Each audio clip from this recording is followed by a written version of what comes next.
আসসালামু আলাইকুম।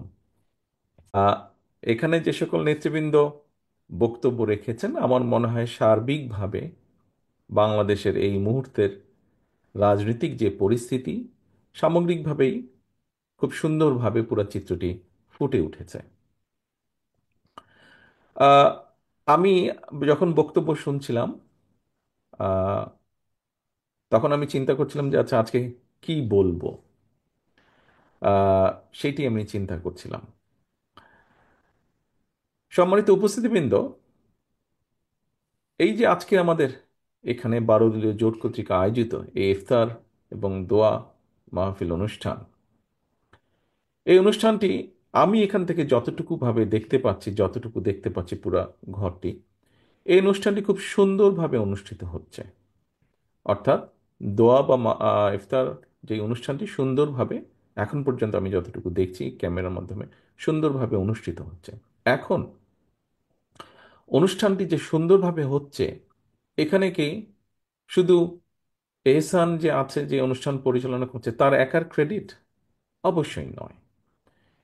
এখানে যারা অতিথিবৃন্দ এসছেন তাদের ডিসিপ্লিন পার্টিসিপেশন, এখানে যারা অনুষ্ঠানটি আয়োজন করেছেন 12 দলের পক্ষ থেকে তাদের নেতাকর্মীদের প্রত্যেকের কষ্ট পরিশ্রম, এখানে যারা আমি মিডিয়ার সাংবাদিক ভাই এবং ক্যামেরা ভাইদেরকে দেখতে পাচ্ছি, ক্যামেরাম্যানদেরকে দেখতে পাচ্ছি, তাদের সহযোগিতা, এবং সর্বোপরি এখানে হোটেল কর্তৃপক্ষ যেই জায়গাটায় অনুষ্ঠিত হচ্ছে তাদের সকলের সহযোগিতা।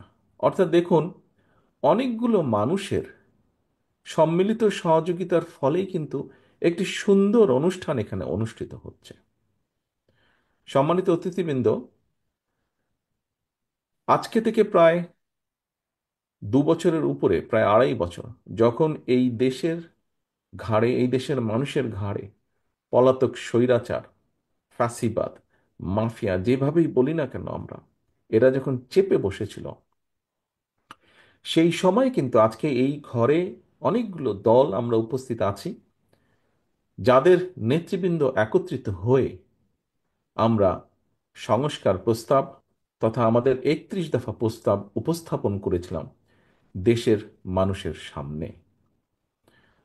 খুব সংক্ষেপে যদি আমরা বলি, এটি কি ছিল প্রস্তাব, এই 31 দফাটি কি, 31 দফাটা কেন? উপস্থিতিবৃন্দ, এই 31 দফাটি হচ্ছে দেশ এবং দেশের মানুষের জন্য।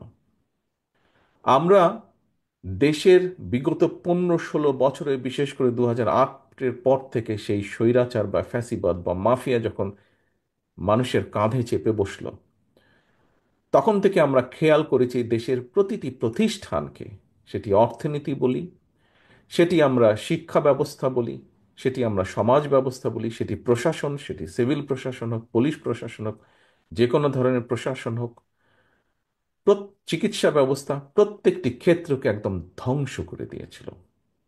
মানুষের প্রত্যাশার সম্পূর্ণ বিপরীতে তারা নিয়ে গেছিল পুরো পরিস্থিতি। এবং যেহেতু আমরা রাজনীতি যারা আমরা করি, আমরা আমাদের অবস্থান থেকে বলতে পারি, বিএনপির অবস্থান থেকে আমি বলতে পারি, যেই গণতান্ত্রিক রাজনৈতিক দলগুলো বিগত স্বৈরাচারের সময় আমাদের সাথে মাঠে ছিলেন, আন্দোলন করেছেন, তাদের হয়েও বলতে পারি আমি কিছুটা। আমাদের রাজনীতির মূল লক্ষ্য বা উদ্দেশ্য হচ্ছে দেশ এবং দেশের জনগণ।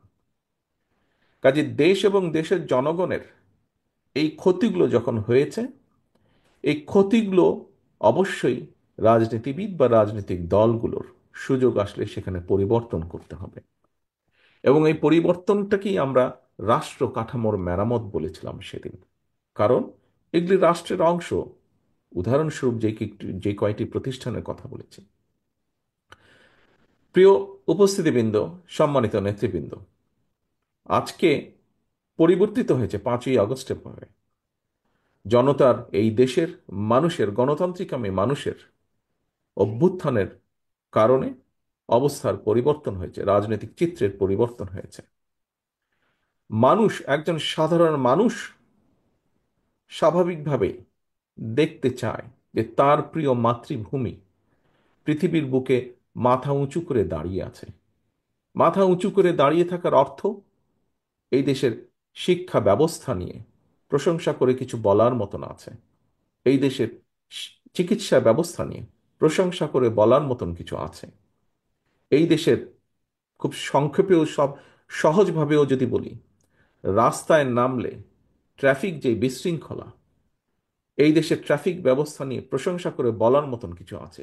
অর্থাৎ একজন নাগরিকের কাছে দেশ নিয়ে প্রশংসা করার মতন যা যা কিছু থাকতে পারে, হওয়া উচিত, সেই বিষয়গুলো এক্সিস্ট করে যাতে দেশের মধ্যে।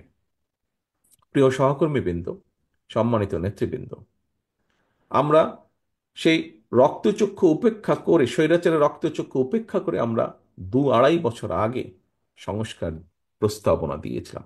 আমরা উল্লেখ করেছিলাম যে এই ক্ষেত্রে পরিবর্তিত হওয়া উচিত।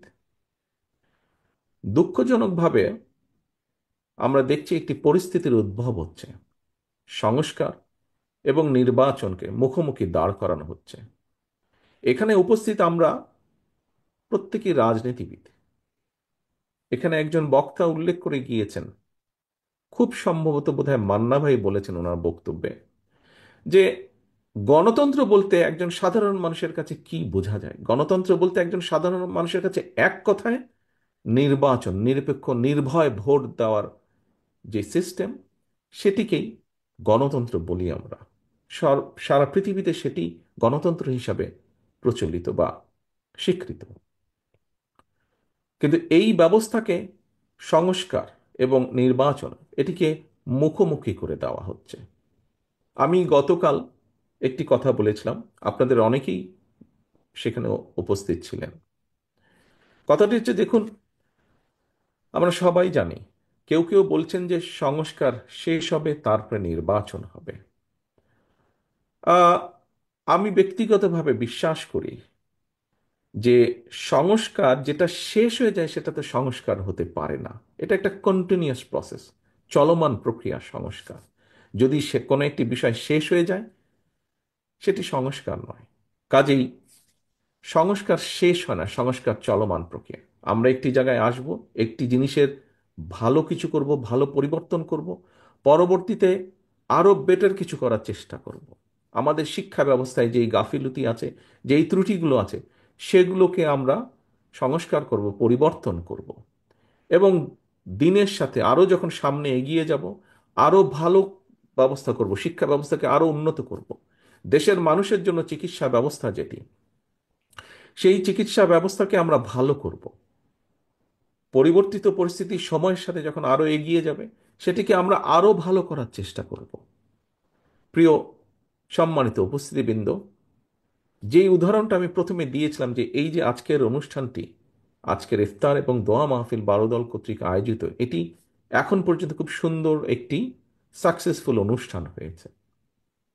আজকে আসুন, আমাদের এখানে আমরা যারা আছি, রাজনৈতিক দলগুলোর নেতৃবৃন্দ আমরা উপস্থিত আছি, আমাদের রাজনৈতিক ভিন্ন মত আছে, আদর্শ সবার এক নয়, কিছু কিছু ভিন্নতা আমাদের আছে, কিন্তু একটি জায়গায় আমরা সকলে এক: বাংলাদেশ, বাংলাদেশের মানুষ, গণতন্ত্র।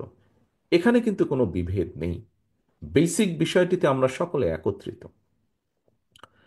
আজকের এই ইফতার মাহফিলে, বারোদল কর্তৃক আয়োজিত ইফতার মাহফিলে আমি উপস্থিত। এখানে প্রায় সকল রাজনৈতিক নেতৃবৃন্দ আছেন, সকল দলের, বাংলাদেশের মোটামুটি সকলকে আমি আহ্বান জানাবো, অনুরোধ করব আমার দলের পক্ষ থেকে, বিগত 15 বছরের আমরা প্রত্যেকটি বিরোধী দলের, রাজপথে থাকা গণতন্ত্রের পক্ষের প্রত্যেকটি রাজনৈতিক দল এই দেশের মানুষের অধিকারকে, রাজনৈতিক অধিকারকে প্রতিষ্ঠিত করার জন্য আমাদের বহু সহকর্মীকে আমরা হারিয়েছি। জুলাই আগস্ট মাসে যে অভ্যুত্থান, জনতার যে অভ্যুত্থান হয়েছে, সেই অভ্যুত্থানে আমরা আমাদের আপনজনদেরকে হারিয়েছি, সহকর্মীদেরকে হারিয়েছি, পরিচিত জনদেরকে হারিয়েছি। আসুন, যেই ঐক্য নিয়ে, যেই ঐক্যকে যেই ঐক্যকে নিয়ে আমরা স্বৈরাচারকে বিদায় করেছিলাম, সেই ঐক্যকে আমরা ধরে রাখি। আজকের এই সফল অনুষ্ঠানের মতন আমাদের সর্বোচ্চ চেষ্টা থাকবে আগামী দিনে ঐক্যকে বজায় রেখে, ঐক্যকে ধরে রেখে এই দেশের মানুষের প্রত্যাশিত গণতন্ত্রকে আমরা প্রতিষ্ঠিত করব। এই দেশের মানুষের প্রত্যাশিত সংস্কার প্রক্রিয়াকে আমরা সকলে মিলে আলোচনার মাধ্যমে সকলে মিলে বাস্তবায়ন করব। এটিই হোক আজকের এই দোয়া মাহফিলের আমাদের শপথ, আমাদের প্রত্যাশা। প্রিয় সহকর্মীবৃন্দ, সম্মানিত রাজনৈতিক নেতৃবৃন্দ, আমাদেরকে যে কোনো মূল্যে ঐক্যকে ধরে রাখতে হবে। মতভিন্নতা থাকবে, আমরা বসবো, আলোচনা করব। এমন কিছু আমরা বলবো না, এমন কিছু করা থেকে আমরা বিরত থাকার চেষ্টা করব যাতে করে কোনোভাবেই স্বৈরাচার বা তার প্রেতাত্মারা আবার এদেশের মানুষের কাঁধে চেপে বসতে পারে। এই হোক আমাদের প্রত্যাশা, এই হোক আমাদের শপথ আজকের এই দোয়া মাহফিল, আজকের এই ইফতার মাহফিলে। সকলকে আন্তরিকভাবে ধন্যবাদ এবং শুভেচ্ছা জানিয়ে, বিশেষ করে বালুরদলীয় জোটের নেতৃবৃন্দকে আমাকে আজকে এখানে দাওয়াত দেওয়ার জন্য আন্তরিকভাবে ধন্যবাদ জানিয়ে আমার বক্তব্য শেষ করছি। আল্লাহ হাফেজ। বাংলাদেশ জিন্দাবাদ।